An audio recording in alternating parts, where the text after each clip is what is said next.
Hey everybody, Paul Lake here with another physics problem solved, and this one is a doozy. This was a problem very similar to this was provided to me by one of my tutoring clients. So if you need a tutor, look in the show notes, and there's a link there. But now this problem, I call it an absolutely heinous inclined plane problem, is about as hard a problem as you're going to get, at least, especially an inclined plane problem in like high school, regular high school physics, or even AP Physics 1, or even AP Physics C. It's pretty rough. A lot going on in this problem.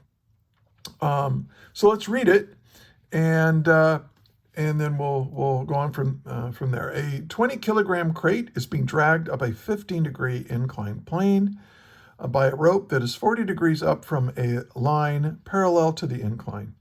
The coefficient of kinetic friction between the crate and the incline is 0.450. If the crate starts from rest and moves 3.3 meters up the incline in 5 seconds, what is the magnitude of the tension force in the rope? So this has got it all. It's got an inclined plane, it's got friction, it's got an applied force that is tilted with respect to the direction of motion. And so, yeah, this one takes a lot of work. Very easy to make a mistake in this problem. So here's what you need to know before we get started. You need to know the kinematic equations for constant acceleration. We're going to use Newton's second law. And we're going to draw free body diagrams, and will be kinetic friction in this problem, and obviously we're dealing with an inclined plane problem, so you should be sort of familiar with all of this. In fact, this problem should be kind of a culmination. If you can do this problem, you are in great shape. So, so give it a try. Why don't you try it right now? Pause the video and try the problem, and then watch the rest of it. And one thing, if you find this helpful, please share it with your friends, and like the video. And if you're a physics student, you can subscribe to my channel, and that'd be cool because more of these are coming. And if you want to leave a problem for me, just write out a problem in my in the comments. If you write a problem out completely and I see it, I might make a video of it. So anyway. So let's get started. Let's see what's given here. And this one I have to write kind of small because it's going to fill the paper. So first thing I want to do is draw a sketch of this problem. Okay, so we've got an inclined plane, and it said it's at a 15-degree angle. So I'll say theta equals 15 degrees. And then I've got a crate dragged on here, and the mass of the crate is 20 kilograms, and it's being pulled by a tension force and rope, and I didn't draw that very well, but this is a 40-degree angle, and we also know that it starts from rest. It's going to be dragged up. It's going to start from rest, it's going to accelerate, and when it gets up here, it's going to move, its delta x will be 3.30 meters. We know it started from rest. Look for things like that. It started from rest. If the crate starts from rest, you'll quite often see this in physics problems. They say it starts from rest. That you look for phrases like that because it automatically means, hey, the velocity at time t equals zero in 5 seconds. So that time is 5.00 seconds. Okay. And we want to know, I'm going to call this F sub t. And let's see, do I have everything? Yeah, I believe so. And so this is what we're trying to find. We want to find the tension force. What tension force do I need to pull up at 40 degrees? I'm raising this thing up, a 15-degree incline here. And so let's solve it. And so I'm looking for a force. So the first thing I'm going to do is draw a force diagram, or a free body, known as a free body diagram. And so here we go. Let's do that. Now some people draw it as a dot, which is fine. I like to actually draw the physical object or an approximation of it. It's totally up to you. Of course, gravity is pulling it down. That's mg. We've got the plane pushing up on it with a normal force. We've got this tension force. I'll try to draw it a little bit closer. Now I made it too big. This is 40 degrees. And here's my tension force. And of course, it's telling us that it's accelerating up the incline, right? So that means the kinetic friction is going to be in the opposite direction. It's going to be in the opposite direction of motion. It's sliding up there. And yeah, I think that's it. We got this tension force from the rope, gravity, friction, normal force from here. I think those are all the outside forces acting. Now, one of the things I always do next to a free body diagram is identify my x and y direction. And when you have an inclined plane problem, you want to make your positive x direction. I always make positive x in the direction of the acceleration. And I know it's accelerating up the incline, so I'll make up the incline positive x. If I think it's going to accelerate down the incline, I'll make that positive x. You have total control. Of course, once you establish your xy axis, you have to stick with it through the whole problem. But you have total control over it. And let's say, okay, now I've got to take these forces and break them up into their x and y components. And so, why did I put that there? Hold on a second. That's going to look messy. And no, I'm not going to restart the video. So let's say up the incline is positive x, and perpendicular to the incline is positive y, like that. Now the reason I did that is I wanted to make room right here. We have to take this tension force and break it up into its x and y components. And so there's the x component, and here's the y component. Now, this component is, well, notice that this tension force is now the hypotenuse of a right triangle, and this is where the angle is. So this leg right here is adjacent to the angle. And to find the adjacent leg of a right triangle, you take the hypotenuse and multiply it by the cosine of the angle. And this one is opposite from the angle.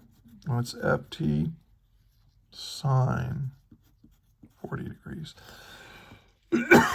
Okay, and then now this normal force is already aligned with the y-axis, the force of friction with the x-axis, but look at the weight. Gravity is pulling it. It has this component that's being pressed into the incline, and here's the component of the weight that's trying to pull it down parallel to the incline. Now, if the angle of incline has been rotated up 15 degrees, that means the normal component of gravity has been rotated from the vertical by that same angle. So this is 15 degrees right in here. And so the y component of the weight is the weight. The weight is the hypotenuse here times the cosine of 15 degrees. And this is the opposite leg, mg sine 15 degrees. And one of the things I stress over and over again in my videos is that when you're dealing with, when do I use cosine or sine? Don't think in terms of x direction and y direction. Look at the right triangle that you've drawn. And sine, whether you use sine or cosine, depends on where the angle is. If it's opposite, you use sine. Right? Here's sine, it's the opposite of the angle. Here's sine, it's opposite of that angle. And then here I use cosine for this component of the weight because it's adjacent to the angle. And here, this component of the tension force is adjacent to the angle, so I use cosine. Always good to keep that in mind. Now, let's use Newton's second law, where I'm going to add up all the forces in the x direction. If you add up, that's a summation sign, right? If I add up all the forces in the x direction, that is my net force in the x direction, and we know that the net force is equal to the object's mass times acceleration in the x direction. So Newton's second law in the x direction tells me what to do with my free body diagram. So I look at my free body diagram and I say, okay, what's in the positive x direction? Well, that component of my tension force. Okay, there's this, and then we have this component of gravity. Let's do that one next. mg sine of 15 degrees, and then minus the force of friction, and that will be equal to the object's mass times its acceleration. Okay. Now, what do I know? What do I don't know? Well, this is what I'm trying to find. I know this angle. I know the mass. It's 20 kilograms. I know what g is. I know this. I don't know the force of friction. I know the mass. I don't know the acceleration. Now, when you're not given the acceleration in a problem like this and you're not trying to solve for it, you're probably going to be given kinematic information that lets you solve for it. So just to, look for that. And look at this. I can figure out what the acceleration is using that information. So let's do that. Now, which kinematic equation should I use? Well, as you know, there's 4 of them, but I'm not going to go through all of them because I do that in so many of my other videos. But there are 4 kinematic equations. What I need is the one that has acceleration in it, and it has time, and it has displacement and initial velocity. If you know these 4 things, what's missing? What's missing is the final velocity. I don't know what the final velocity is. I'm not given the final velocity, and I'm not even trying to find it. So that's missing from the problem. And the kinematic equation that doesn't have final velocity in it is this one.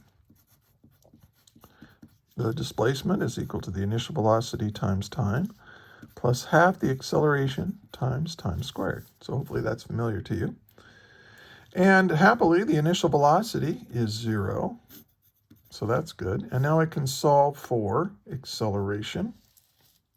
So let me do that over here. So the acceleration is equal to, I'm going to solve this at once. Multiply both sides by 2, and then divide by t squared, and that'll give me a. So a is equal to twice the displacement divided by the time squared. Let's just go ahead and figure out what that is. That's 2. And maybe I'll blow this up, make this a little bigger. 2 times, what is the displacement? Oh, 3.3 meters. And then the time is 5.00 seconds. Squared. Don't forget to square it. That's one of the most common mistakes. And I do it too. I do it too. It's an easy mistake to make. Now, if we crank all that out, we get an acceleration of 0.264 meters per second squared. Okay.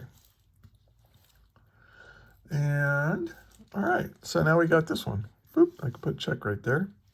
Now I need the force of friction if I'm going to be able to solve for this tension force. I need to know what this is.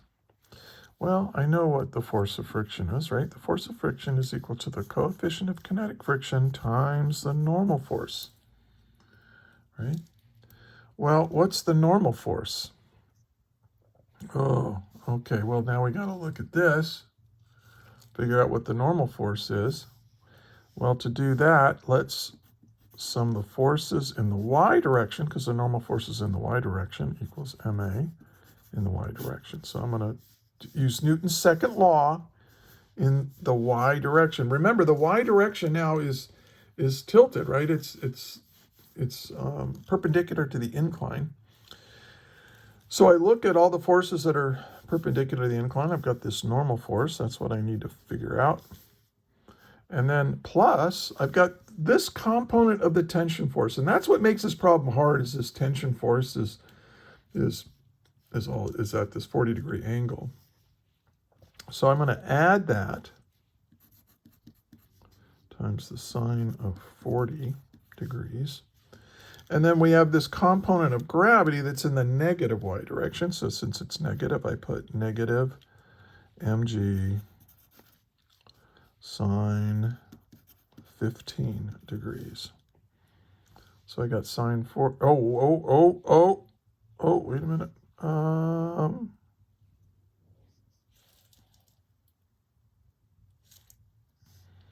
I want to make sure I did this right. This is sine. This is cosine. Yeah, look, this is cosine. Oh, such an easy mistake to make.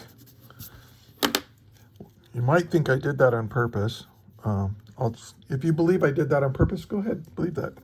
All right, so here is my equation for, let's see, the normal force plus Ft minus mg cosine. And now that's equal to what? Well, what's the acceleration in the y direction? Well, look, think of this crate. It's sliding up the incline. Its motion is constrained to move along this incline. Right? Let me sketch this like that. There is no velocity or change in velocity in the y direction at all. It's just scooting along here. So the acceleration in the y direction is 0. So this is equal to 0.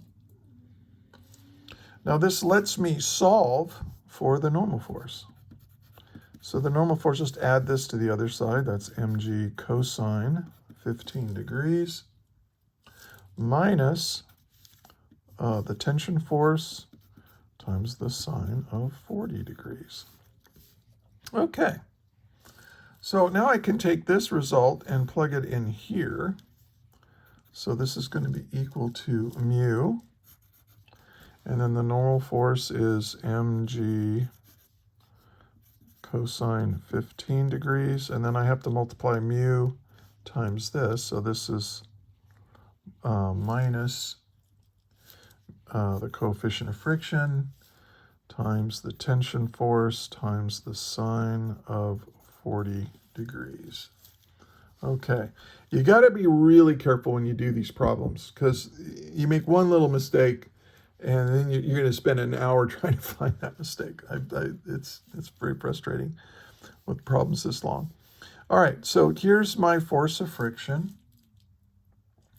So now I can take this equation and let's do that. So I've got the tension force times the cosine of 40 degrees minus the weight times the sine of 15 degrees minus the force of friction. Now I got to be really careful because this is minus the force of friction.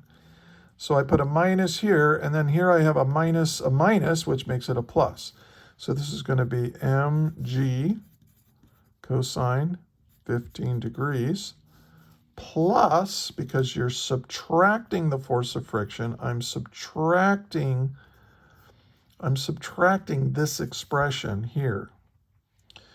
So minus, oh, okay, wait. I knew I messed it up. I forgot the mu. And let's see. Minus the force of friction, so that's minus mu mg cosine 15 minus mu ft sine 40 degrees. Okay. I'm checking my work really carefully. I worked this problem out in advance because I want to do it right. Okay, that looks good to me. Equals MA. Okay. And we know what A is. So now, look, we can solve for what we're trying to find. It's in two places here. So I'm going to rearrange this guy. to do this. I'm going to do this in one algebraic step. So just, if you need more than one algebraic step, you can break it down as many steps as you want. I encourage you to do that. But so let me start over here. This is f sub t times the cosine of 40 degrees. And then minus, let's see, what did I do? Oh, I messed this up again. And no, I'm not going to, I forgot. Okay, remember I said subtract the force of friction. When you subtract a negative, you add it. So this should be plus. Let me make sure. Yeah, I tried to make sure before. Sorry about that. And then, so now we've got Ft, and then we have plus the coefficient of friction times the tension force times the sine of 40 degrees. Now the rest of the stuff I'm going to put on the other side of the equal sign. And I've got MA. And then I've got plus mg sine 15 degrees. So I'm going to add this to the other side. And then I'm going to add this to the other side. That's mu mg cosine 15 degrees. Okay? So I think this is, everything's good. Okay, now we can factor out Ft. We can say that Ft times the cosine of 40 degrees plus mu times the sine of 40 degrees is equal to all this stuff. I'll go ahead and rewrite it. Well, no, I'll just say this stuff. Ditto. All right, because now I can really truly solve for the tension force by dividing by all of this stuff. So I'm going to divide by that, and this is just a monster, right? MA plus mg sine 15 degrees plus mu mg cosine 15 degrees over the cosine of 40 degrees plus mu times the sine of 40 degrees. Now I'm going to plug in my values. I'm going to try to squeeze it in here. So we know what M is. That's 20 kilograms. We know what A is 0.264 meters per second squared. And then I'm going to add to it. Now I'm going to factor out the mg. And so that's going to be